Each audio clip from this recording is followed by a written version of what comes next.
Golaço de Natal, né? Nós falamos algumas coisas nas semanas anteriores, nós percebemos o motivo, né, o que estava em jogo na primeira mensagem.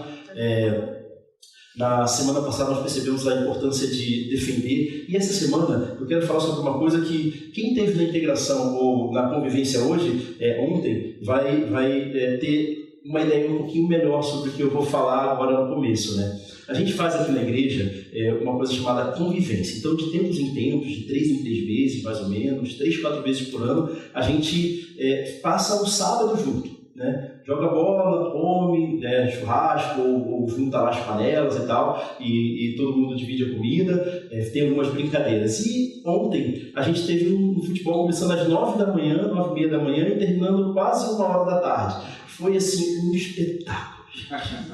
Vocês, assim, ó, quem não foi, eu quero dizer para vocês viram, quem não foi e viu a final da Copa ontem, hoje, infelizmente, você perdeu o melhor jogo do fim de semana, que foi o jogo que aconteceu ontem. E, impressionantemente, no meio disso tudo, né, eu cheguei lá mais ou menos umas 9, quase 10 horas, né, fui dar carona para alguém aqui que está chegando na comunidade, e aí, um jogador do time do André, para o qual eu estava torcendo contra, né, obviamente, para poder implicar com o André, e eu lá torcendo e tal, e o jogador saiu o jogador do time do André saiu do time dele, né? Não vou mais jogar e tal, não sei o quê, e saiu. E aí o André foi e me chamou para jogar. Olha, depois desse momento, o nível do futebol aumentou consideravelmente.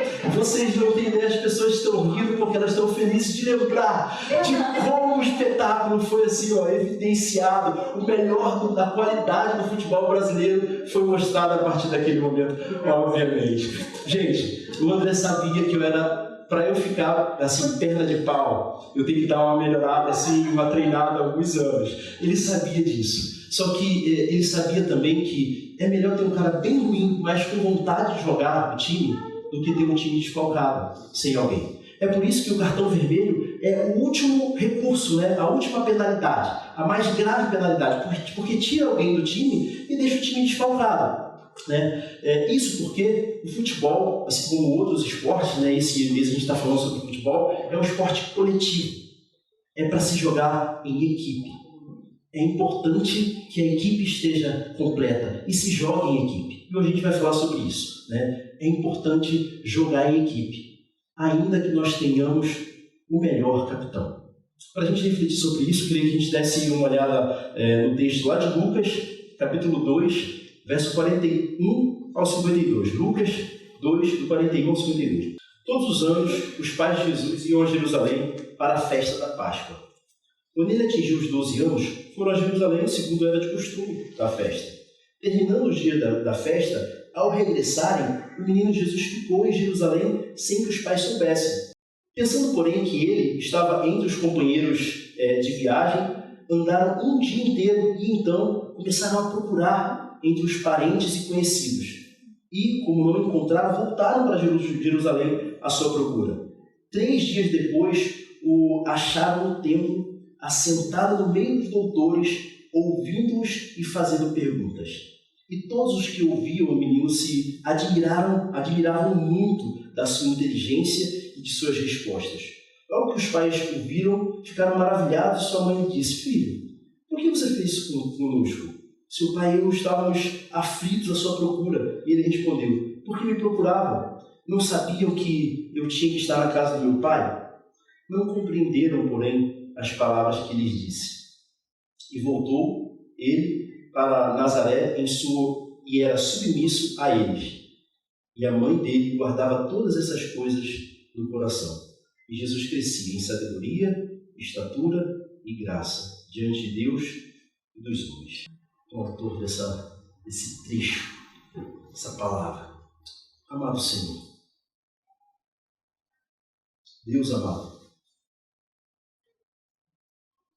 nós vimos aqui, cantamos louvores para o Senhor, nós falamos algumas palavras de adoração ao Senhor, nós aprendemos sobre adoração com a fala do Vlad. Tudo aqui, Senhor, está em torno do Senhor. Nós estamos todos sentados e os nossos a nossa mente, o nosso coração espera só uma coisa, é que o Senhor continue falando com a gente. Deus amado, nada vai fazer sentido se o Senhor não falar com o nosso coração. Para o que as pessoas se reúnem nos templos. Elas se reúnem para ouvir o Senhor, declarar o amor delas para o Senhor, mas ouvir o Senhor. E isso porque, Deus, é verdade. Só o Senhor tem. O que Pedro disse sobre o seu filho é verdade sobre o Senhor. Só o Senhor tem as palavras de vida eterna. E, amado Senhor, cada homem e mulher aqui dentro desse lugar, cada homem e mulher aqui dentro desse lugar carece de ouvir palavras de vida do Senhor. Por isso, amado Deus, fala com a gente. Fala com a gente. É o que a gente veio fazer aqui. Ouvir o Senhor. Em nome do seu filho a gente ora, Pai. Amém. Gente, Jesus estava na festa da Páscoa com seus pais, como era de costume os pais dele fazerem, né? Normalmente eles iam à festa da Páscoa, e aí acontece que os pais voltaram, né? Estavam voltando para Nazaré e perceberam a falta de Jesus. É bem interessante isso, quando eu fui pensar sobre a história, eu falei assim, mano, é esquisito demais para o nosso tempo, né? Dá uma sensação de que José e Maria foram um pouco relapsos, né? Nessa coisa do esquecimento de Jesus lá. Mas quem já participou de retiros aqui, retiro de igreja, aquela coisa que algumas igrejas têm costume, ainda têm costume de fazer, que é no carnaval, no período do carnaval, vão para algum lugar, para uma chácara, e passam ali os 4 ou 5 dias ali, né, num retiro e depois voltam, né? Quem já participou disso, ou algum outro tipo de discussão, mas nos retiros que eu participava, era muito comum que a minha mãe e meu pai me vissem de manhã no café da manhã, às vezes no almoço, quando eu parava para almoçar, e à noite, na hora do jantar. A gente dormia na barraca com os meninos, eles dormiam cada um no canto deles, e eles me viam pouquíssimo nesses dias. Algumas vezes minha mãe, eu ouvia alguém falar assim, ô Rodrigo, sua mãe está te chamando. E aí eu ia lá atrás dela, mãe, o que foi? Ela, não, estava querendo saber se está vivo, porque sumiu, não apareceu mais. E o que estava acontecendo ali? A minha mãe estava confiando àquela comunidade de fé aos meus cuidados.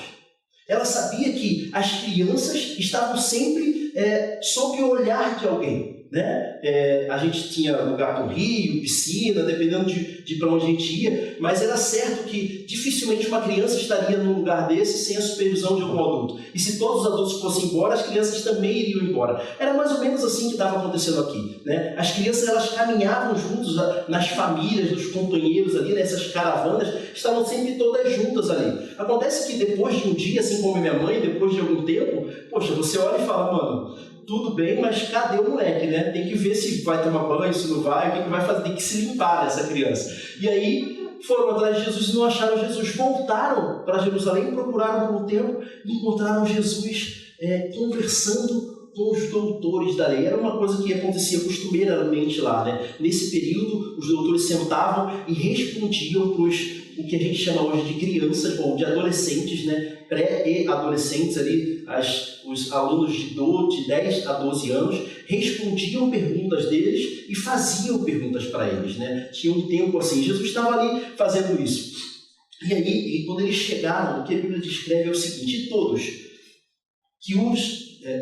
os que ouviam o menino se admiravam muito de sua inteligência e suas respostas. Quando a gente lê isso aqui, uma passagem aqui, um verso que passa muito despercebido, porque a gente olha e fala assim, é natural para a gente pensar que é óbvio que Jesus falava com muita tranquilidade sobre a Bíblia. Por quê? Porque ele é Deus, né? Jesus, claro, ele destruía, brincava de falar sobre cidade, diversidade de cabeça. A sensação que dá é essa. E, bom, em alguma medida sim, mas eu já vou conversar com a gente sobre que medida é essa? A grande realidade é que há coisas por trás dessa capacidade de Jesus de falar desse jeito, ou que possibilitaram Jesus falar desse jeito sobre a lei, e que lembram para a gente que o jogo do Natal também foi em equipe. O jogo do Natal também foi em equipe, ainda que eles tivessem o melhor capitão, aquele menininho de 12 anos. Aquela história aconteceu em equipe. E parte dessa equipe eram os pais de Jesus. A passagem que nós começamos lendo, ela começa dizendo o seguinte: todos os anos, Jesus ia a Jerusalém para a festa da Páscoa. Ele era levado pelos pais dele à festa da Páscoa, né? E aquele ano estava acontecendo isso também. Por quê? Porque José e Maria estavam sendo cuidadosos em cumprir uma das determinações da lei, que era foi a lei dada ao povo de Israel lá no Antigo Testamento por Moisés, né, ou por Deus através de Moisés. Em Deuteronômio 16:6 diz que na Páscoa Israel deveria sacrificar a Deus, mas não em qualquer cidade, na cidade escolhida por Deus para isso. E a cidade escolhida foi Jerusalém. Os pais de Jesus faziam isso, levavam Jesus sempre, iam, não só com Jesus, com os irmãos de Jesus, a família inteira. Por quê? Porque ir até a Páscoa, até a cidade, produzia no coração tanto deles, lembrava ao coração tanto deles quanto dos seus filhos quem era Deus, a história de Israel, a relação deles com o próprio Deus. Isso produzia neles e naquelas crianças a percepção da relação com Deus. Isso estava sendo incutido no coração e na cabeça de Jesus. Também a comunidade em que Jesus foi inserido era parte dessa equipe que Deus usou no processo de crescimento de Jesus. Veja, em Nazaré, na sinagoga de Nazaré, havia uma escola que aos 5 anos uma criança, um menino, né, os meninos participavam, entrava e começava a ter as aulas de educação geral. Então aprendia lá o hebraico, aprendia a história de Israel e tudo isso usando a Bíblia hebraica, né, a lei, os escritos e os profetas. Aos 10 anos, todos os meninos começavam a aprender sobre a lei mesmo. Então eles tinham ensinos intensivos sobre a lei. Por quê? Porque aos 13 anos ele deveria ter toda a lei de Moisés guardada no coração, na cabeça, e ser capaz de cumprir essa lei. Jesus estava no meio desse processo, ele tinha 12 anos de idade. Perceba que ele está ali conversando com aqueles homens, mas ele está ali conversando com aqueles homens com o background ou com as informações que ele recebeu dos pais dele, da comunidade dele. Como qualquer outra criança, por mais que a gente olhe e seja verdade, olhar para Jesus aos 12 anos e falar, ele é Deus, como qualquer outra criança, ele teve que aprender a lei, ele teve que aprender a escrever, ele teve que aprender a falar, todas essas realidades. Isso tudo aconteceu por meio da equipe na qual Jesus foi inserido. Da família da qual Jesus foi inserido. Jesus foi inserido numa família. Ele foi influenciado por essa família e foi influenciado por uma comunidade. Isso lembra para a gente que o jogo é em equipe, ainda que a gente tenha o melhor capitão. A grande questão é por que isso é assim. E a primeira coisa porque Deus quis assim. Foi Deus quem quis. Tanto que Jesus nascesse e se desse daquela forma. Olha, seria possível que Jesus viesse como um homem já adulto e realizasse a obra que ele deveria realizar? Eu sempre que penso nessas coisas, eu falo assim, bom, o que é impossível para Deus, né? Nada. Mas seria muito esquisito para a gente. Não seria? Ele seria muito um alienígena. Seria muito difícil que nós nos identificássemos com ele e o identificássemos como o homem que a gente identifica que ele é. Deus escolheu adequadamente porque comunicaria ao nosso coração coisas importantes, que Jesus nascesse naquela família, naquela comunidade, fosse por elas influenciados. Essa é a verdade também sobre a vida cristã. Deus escolheu que a vida cristã, a nossa caminhada, seja em comunidade. Lá no Rio de Janeiro, quando eu morava lá na adolescência, tinha um programa no rádio que chamava Cristo em Casa. Isso só funciona para o programa do rádio. Ele abençoou muito a gente. Era muito bom. De vez em quando a gente ouvia uma mensagem, ouvia uma pregação, às vezes tinha os louvores. Era muito legal. Só que é só para o programa de rádio. É impossível. O que eu quero dizer, o que eu estou querendo dizer com isso, ou com esse primeiro ponto, é o seguinte: é impossível viver uma vida cristã sem uma comunidade. É impossível viver a vida cristã sem viver em equipe. Por quê? Porque Deus escolheu assim. E aí eu fico pensando, puxa vida, Rodrigo, mas peraí, a gente está falando de Jesus, e se eu quiser só me relacionar com Jesus, se eu quiser olhar para Jesus e falar assim, não, olha, sou eu e ele, eu amo ele, está tudo bem. Tem uma frase muito interessante do nosso tempo, né, um meme, uma piada, que fala o seguinte, olha, Jesus é massa, o problema é já ouviram isso? O fã-clube. O problema é o fã-clube, o problema é a igreja. Isso é um erro enorme, sabe por quê? Aquele que ama o noivo necessariamente amará a noiva, ainda que ela não seja a melhor pessoa do mundo. Olha, eu tenho irmãos e amigos, e vocês talvez tenham experimentado isso, que na caminhada da vida esses irmãos e amigos namorem ou até casem com pessoas que as coisas não são as melhores do mundo. Graças a Deus, eu sempre me dou muito bem com as namoradas e esposas dos meus amigos, mas é uma possibilidade que uma dessas pessoas não goste de mim, ou que a coisa não se encaixe muito bem. Eu não quero saber, eu vou me esforçar ao máximo para que eu me dê bem com essa pessoa, porque eu quero aquelas duas pessoas na minha vida, porque ela é a pessoa importante do meu amigo, do meu irmão. Essa é a verdade sobre Cristo. É impossível você ter uma vida cristã, dizer que ama Cristo e não amar aquela que ela chama de noiva, e não querer conviver com aquela que ela chama, com aquela que ele chama de noiva. Isso por quê? Porque é por meio dessa noiva, dessa comunidade, que Deus te ensina, é por meio dessa comunidade que Ele te exorta, é por meio dessa comunidade que os ouvidos de Jesus te ouvem.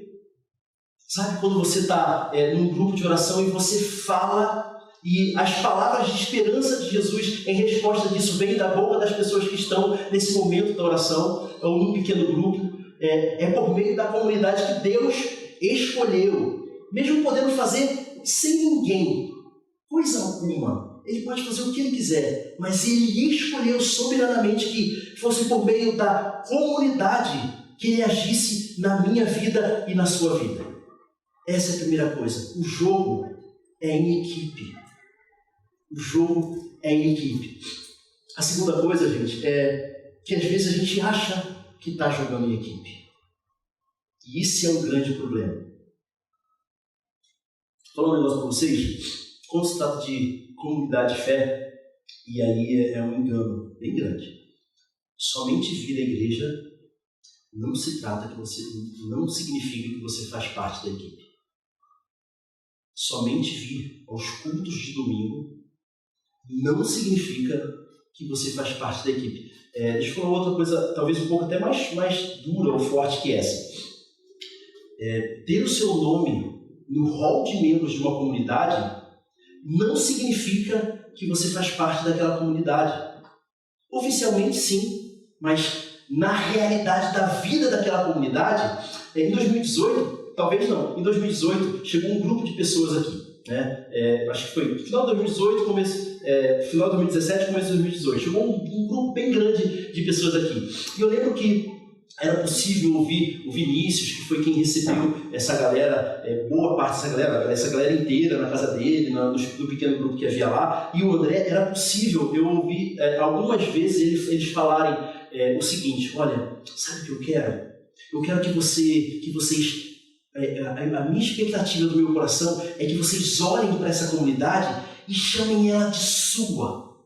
Olhem para essa igreja e digam: é minha igreja. E o que significa isso? Eu vou dizer para vocês o que um pouco na minha cabeça parte do que significa isso. O Fernando fez a integração, sabe? O Fernando da Rafinha fez a integração há pouco tempo aqui na igreja, né? Então ele se tornou membro aqui da comunidade há bem pouco tempo. E quando ele estava nesse processo, ele começou a vir num pequeno grupo que se reúne aqui na igreja às terças-feiras. E aí, bom, durante a semana e no pequeno grupo eu mexo um monte ali na cozinha, né? Se tiver bagunça, não sou eu, tá? Eu deixo tudo organizadinho. Mas... E aí eu mexendo nas coisas para botar os nossos salgados, as coisas que a gente traz, né, para comer durante o pequeno grupo ali, pegava e colocava. O Fernando, vez por outra, me ajudava. O tempo passou, o Fernando se integrou aqui na igreja e ele passou a produzir com a Ivete, às quartas-feiras, nas terças-feiras, o pão que é distribuído na mesa solidária quarta-feira aqui. Então ele vem para cá na terça-feira e produz junto com a Ivete, com outras pessoas, os pães e bolos que são distribuídos aqui. O que acontece é que o Fernando, a cozinha é do Fernando. Eu chego lá hoje em dia, e às vezes está no pequeno grupo, e eu quero encontrar alguma coisa para novamente, a mesma coisa lá, o negócio para colocar os salgados, e aí estou eu procurando, a gente sabe se aconteceu um tanto de vezes. Estou eu procurando, aí ele, irmão, tá procurando o quê? Eu falei, tô procurando tal coisa. Aí ele vai, levanta, vem, pega o negócio na hora e me dá depois de meia hora eu procurando. O Fernando, a cozinha é do Fernando. Por quê? Porque a igreja, ele chama essa igreja dele. Sabe quando você vai tanto na casa de alguém, tantas vezes que na primeira vez eu sou bem assim, mas não demora muito não. Então, se começar a me convidar para sua casa, sabe, rápido fica abusado. Mas na primeira vez você já gosta de banheiro, não sei o que, cozinha. Mas quando você passa aí um pouquinho mais, você levanta da sala e vai ao banheiro sem falar para a pessoa onde você está indo. Você sai e pega água para tomar sem explicar para a pessoa por que você está abrindo a geladeira dele. Por quê? Porque você passa a se sentir de casa. A casa é sua. E aí quando eu estou falando isso sobre a comunidade de fé, não estou falando sobre as partes físicas somente. Eu estou falando sobre olhar para o Fernando e falar, cara, esse cara é meu amigo, ele é meu irmão. É sobre o Fernando olhar para mim e falar, cara, a gente pertence a essa comunidade, é nossa comunidade. E isso se refletir, sim, em realidades de serviço aqui na igreja. Mas parte de uma percepção do coração da vida. De verdade, isso é muito mais do que vir ao culto do domingo à noite. Muito mais. É muito mais do que somente participar dos nossos momentos de adoração. Não estou dizendo para você deixar de vir, mas eu estou falando para você que há muito mais a experimentar na comunidade de fé. É quando você percebe que o jogo é em equipe. Ainda que você tenha, ainda que nós possamos o melhor capitão. Por fim, gente, quero lembrar para vocês que a vida da gente está para além da comunidade de fé, né? E é muito legal olhar para a história que a gente leu e perceber que Maria estava junto com José. E a realidade é que Maria não precisava ir junto com José. Ela podia ficar em casa, né? A necessidade é que José fosse sacrificar lá, né? Ou fazer sacrifício pela família, né? E ela vai junto porque ela sabia que o jogo era em equipe, ou era essa percepção de participação, de pertencimento na educação, no processo, no ensino da sua família. Isso acontece, e é muito legal isso, né? Essa história toda ela acontece e vocês percebem que toda a história não é sobre José e Maria. Eles passam pela história, eles fazem parte da história, mas toda a história é sobre o menino, é sobre o capitão. E é imprescindível que a gente perceba que participar da equipe é saber que não é sobre nós, não é sobre mim, não é sobre você. É sobre o capitão, a missão do capitão. O que o capitão ou o que o mestre está fazendo no mundo. Se trata de segui-lo no que ele está fazendo no mundo. Vitão, você pode colocar a foto aí, por favor? Está vendo essa foto aí? Essa foto é de uma faculdade, de uma equipe de uma faculdade aqui da cidade. Eu estou um pouco orgulhoso, eu trouxe ela porque eu estou um pouco orgulhoso dela. O meu irmão ele é um dos gerentes da equipe. A outra é a Ellen. Cadê a Ellen? Não consegui achar. Mas ela está ali, a gerente RH, que é a Ellen. E eles acabaram de passar por uma avaliação no MEC. E quem passa conhece alguma coisa de ensino aí, sabe que o MEC faz essas avaliações anuais, né? E eles tiraram a nota 5 no MEC. uma faculdade com nota 5 agora. Eles já tiveram alguns problemas, voltaram agora com a nota 5. Sabe o que é legal? Não, eles dois são gerentes da faculdade, mas foi a equipe inteira. Foi a equipe inteira. Eles não teriam feito, eles não teriam alcançado esse objetivo se não fosse a equipe inteira. A vida, a nossa vida, é feita para viver, a nossa vida inteira é feita para viver em equipe. Percebendo que não é sobre nós, percebendo que a gente vai ainda que a gente não precise, percebendo que a gente contribui ainda que a gente não queira tanto ou não tenha tanta vontade. Percebendo que nós temos papel nas equipes em que nós fomos inseridos. E pai tem o seu papel em casa, mãe tem o seu papel em casa, os filhos têm o seu papel. Na empresa em que você trabalha, você é parte daquela equipe e ainda que eles não funcionem assim, você pode promover esse jeito de funcionar. A grande questão, não sei se vocês perceberam já nas conversas que a gente tem aqui, um dos grandes problemas da vida é o fato de que a gente acha que nós somos o centro. De que é sobre nós, mas não é sobre nós. É sobre fazer a coisa em equipe, porque existe uma missão que é maior do que eu, e o mestre dessa missão que é maior do que eu. Gente, eu quero lembrar algumas coisas que eu queria que a gente guardasse no nosso coração, que a gente levasse para o nosso coração depois daqui. Tem uma história muito legal aqui da comunidade fé, que aconteceu há bem pouco tempo atrás. Uma das famílias aqui da igreja, ela passou pelo processo de adoção de uma criança. E sabe o que foi legal dessa história? Né?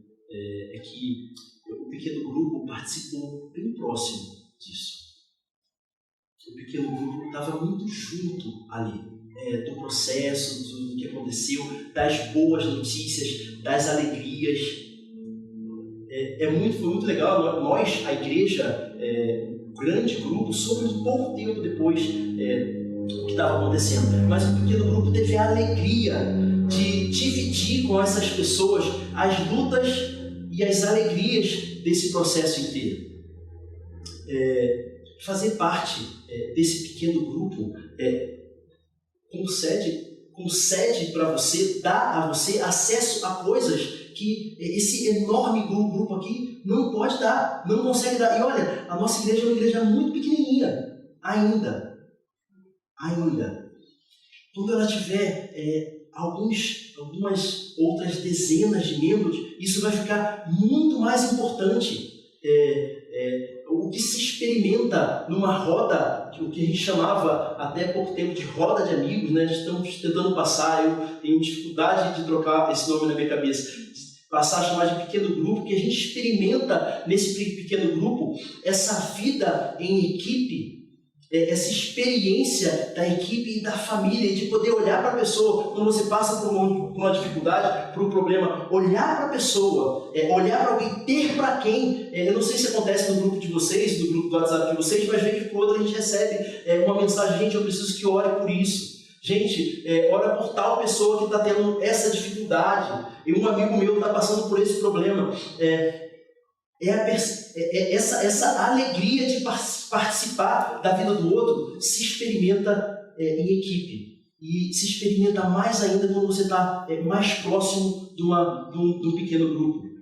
E esse é o chamado. A gente vai ter um tempo parado, mas esses pequenos grupos vão voltar. E aí eu quero chamar a atenção para vocês uma coisa. Não sei se vocês perceberam, mas a gente fala muito aqui na igreja sobre esses nossos pequenos grupos. Vocês já viram quantas vezes a gente insiste sobre isso? O André, acho que do domingo passado falou sobre isso, eu estou falando nesse domingo, e provavelmente daqui a alguns domingos a gente vai falar de novo. Sabe por quê? No tempo da pandemia, gente, isso deixou claro para a gente que a gente desconfiava que fosse verdade. No tempo da pandemia, sabe quem continuou próximo de Jesus e da comunidade de fé depois que a pandemia passou? As pessoas que caminhavam em pequeno grupo. A grande maioria das pessoas que permaneceram em dificuldade foram as pessoas que conviviam em pequeno grupo. E esse acontecimento lembrou para a gente a importância que esse pequeno grupo tem. E é por isso que a gente insiste tanto nesse assunto. A segunda coisa que eu quero lembrar para vocês é a seguinte: é terrível, da nossa conversa sobre jogar em equipe, é terrível quando você tem um time, um jogador fominha. Já viram? Tem uma galera que é assim, né? Tá tudo bem, dependendo de quem? O Alex. Então, Alex, é verdade. Eu não ia falar dos fominhas aqui da igreja, mas sabe por quê, gente? É o seguinte, no futebol também é um pouquinho isso. A sensação que dá é que a pessoa que mata a bola ali, parece que o jogo, ele acha que o jogo gira todo em torno dele, né? Mano, toca pra mim. E aí quando tocam pra ele, ele vai e quer driblar todo mundo do bem. Às vezes o cara é muito habilidoso, mesmo contrário, ele consegue fazer isso. Às vezes ele não é tão habilidoso assim e não consegue mais, mesmo assim é batão, né? Mesmo assim é fominha. A grande realidade é a seguinte: é terrível pro time isso. É ruim demais. Numa pelada como a nossa de domingo, de ontem, né, num jogo bem amistoso como o nosso de ontem, a grande verdade é que, como era todo mundo muito ruim, era uma grande diversão, a gente se divertia até com os fominhas, né? Mas deixa o jogo sem graça. É difícil. Acaba com o time. Dificulta a vida do time. Essa também é verdade sobre a sua vida. Essa também é verdade sobre a sua vida. E não só aqui na comunidade de fé. Sabe o problema dos casamentos? Quando alguém acha que o jogo do casamento é sobre ele. Sabe qual o problema das empresas e dos conflitos nas empresas? O conflito que talvez você esteja tendo com outra pessoa, é que talvez você esteja achando que é sobre você lá na empresa. Sabe qual é o problema da vida cristã? Quando você começa a ter problemas com a comunidade de fé e com as pessoas da comunidade de fé, é que você acha que isso aqui é sobre você. E aí, por exemplo, falando de pequeno grupo, olha só que interessante. Você vem a um pequeno grupo e talvez naquela semana o debate, as conversas, as perguntas não sejam tão interessantes assim. Aquele problema já está resolvido no seu coração, está tudo bem. E aí você olha e fala: mano, poxa, está sempre assim, essa coisa não está mais interessante para mim, eu não vou mais. Porque você acha que é sobre você, mas não é sobre você. Fazer parte da equipe, estar inserido nessa equipe, não é sobre você. É sobre o capitão, é sobre Jesus e o que ele está fazendo no mundo. Você vem aqui e participa desse culto aqui, você vem aqui e participa de um pequeno grupo e a realidade, sabe qual é a realidade? Posso tirar esse microfone? Vocês conseguem me ouvir? Sim. Vocês conseguem me ouvir? Sim. Show de bola. Acho que o som não vai captar ali, mas a realidade, sabe qual é? Não está dando, né? A realidade, sabe qual é, gente? A realidade é que Deus se apresenta para você de forma muito especial. Eu não sei se você sabe disso. Eu não sei se você já percebeu isso, mas Ele se apresenta, Arthur, para você de um jeito que Ele não se apresenta para mim. Mesmo sendo o mesmo Deus, Ele se apresenta, cadê Jane? Ele se apresenta para Jane de um jeito que não é o mesmo jeito que Ele se apresenta para mim. E aí a delícia de um pequeno grupo, quando você vem, ouça o que eu estou dizendo para você. Sabe qual é a delícia? É quando você está ali orando e a gente, às vezes, vez por outra, tem ali no roteiro, olha, o momento de oração, todo mundo ora e fala com Deus sobre algum assunto. E aí você ouve alguém falando com Jesus e essa pessoa fala com Jesus como o Senhor majestoso que Ele é. E conversa com Jesus desse jeito. Aí daqui a pouco outra pessoa fala com Jesus e fala com Jesus como o rei grandioso que Ele é. E apresenta essa relação com Jesus para mim. E Jesus é essas duas coisas. E aí outra pessoa conversa com Jesus. E quando ela fala com Jesus como o amigo amoroso que Ele é. E E todas essas orações comunicam para mim e para as outras pessoas uma relação com Cristo. Quem Cristo é delicioso isso, é fantástico isso. E sabe quando você não vem, porque você pensa mais em você, você me priva de ouvir você orar. Você me priva de a face de Deus evidenciada para você ser evidenciada para mim também. O chamado é que nós lembremos na comunidade de fé, na nossa vida em casal, na nossa empresa, no esporte que a gente pratica, é que não é sobre a gente. Você foi chamado para imitar Jesus. Filipenses 2, não usurpou ser igual a Deus, mas se esvaziou, assumindo a forma de servo. Você foi chamado para servir, para viver para outras pessoas e não para você mesmo. Quando eu cheguei, já estou encerrando, as crianças estão chegando para a apresentação. Quando eu cheguei aqui na comunidade, aqui na igreja, tinha uma coisa muito interessante que eu não entendia, de jeito nenhum. O Vinícius e o André também falavam muito isso para mim, assim, olha, igreja é só igreja quando a igreja é para os de fora. Vocês entenderam o que eu falei? A igreja, ela só é adequadamente igreja, ela só vive adequadamente como igreja quando ela vive a sua vida pensando em servir os de fora. Olhando para as pessoas da comunidade ao redor, das pessoas que vêm até a nossa comunidade no culto e faz as coisas pensando nisso. E eu pensava assim, não tem condição de ser desse jeito. Se a gente ficar pensando desse jeito, funcionar desse jeito, se esforçar para ser desse jeito, quando é que a gente vai cuidar dos de dentro? E a minha cabeça isso não entrava na minha cabeça. Até que eu fui convivendo com uma igreja que está tentando ser igreja, sendo igreja para os de fora, servindo os de fora, pensando nos de fora. E sabe o que eu percebi? É que é poderoso o cuidado de Deus numa igreja que vive para servir. Numa igreja que vive para os outros e não para si mesma. É impressionante que, por exemplo, quando a gente está aqui no culto, todas as coisas são feitas e pensadas para que alguém que visite a nossa igreja e que não conhece Jesus ou está caminhando nesse processo de se aproximar de Cristo, entenda tudo que está acontecendo. Agora veja você, se alguém que não é membro de uma comunidade de fé vai entrar aqui, e o nosso objetivo é que ele entenda tudo o que está acontecendo, é certo que todos os que são da comunidade de fé entenderão o que está acontecendo. Entenderão os louvores, entenderão a mensagem.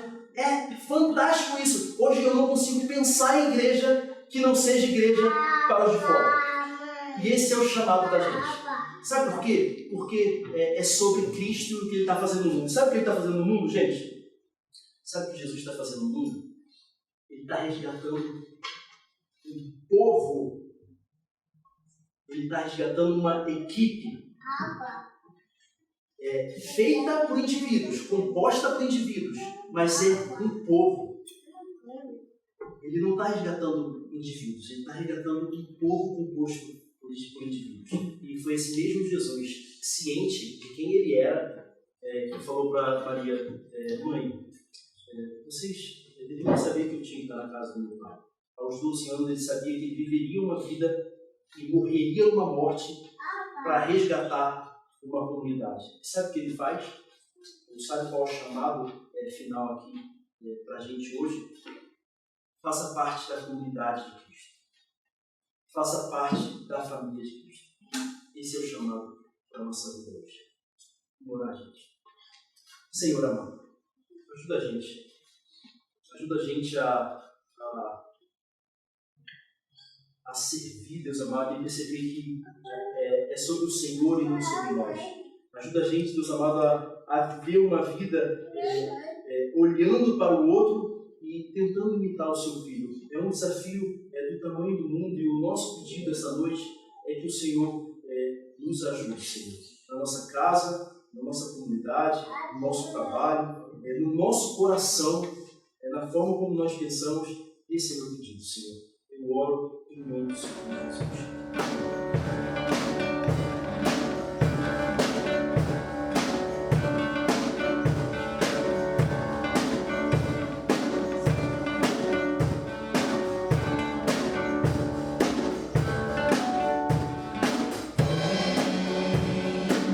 Essa é a hora da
Senhor é muito digno de louvor.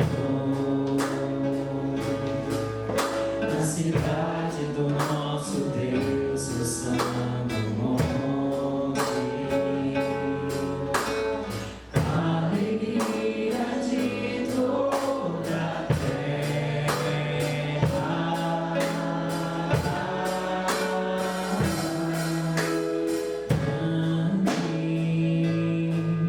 É o Senhor em quem nós temos a vitória,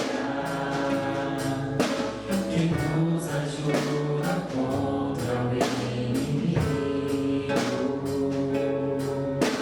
Por isso diante dele nos prostramos.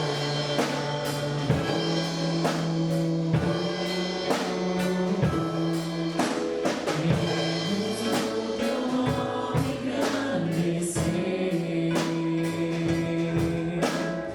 e agradecer-te por tua obra em nossas vidas. Confiamos em teu infinito amor, pois só tu és o Deus eterno sobre toda a terra e céu.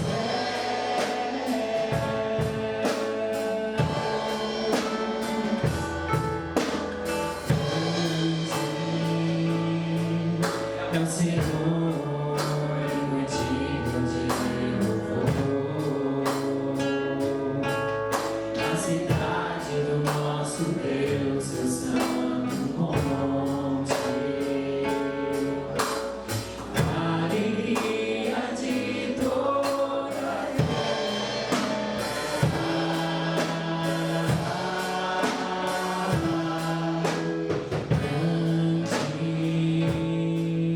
é o Senhor em quem nós temos a vitória, quem nos ajuda contra o inimigo. Por isso diante dele nos prostramos.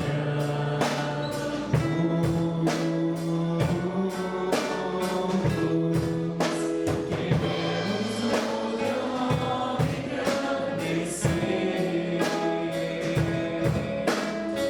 e agradecer-te por tua obra em nossas vidas.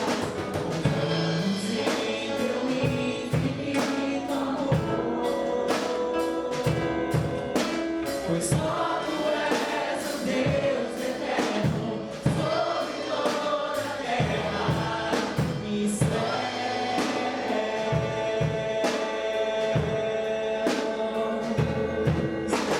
Queremos o teu nome engrandecer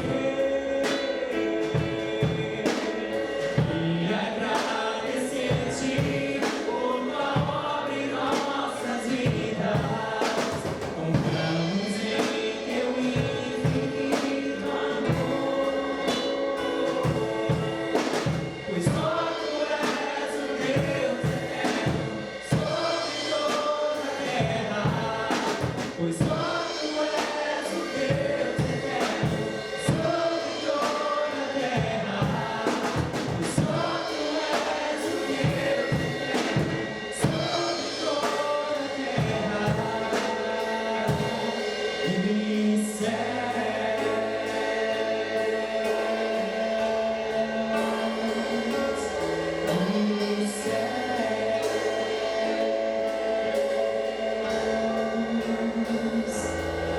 E céus.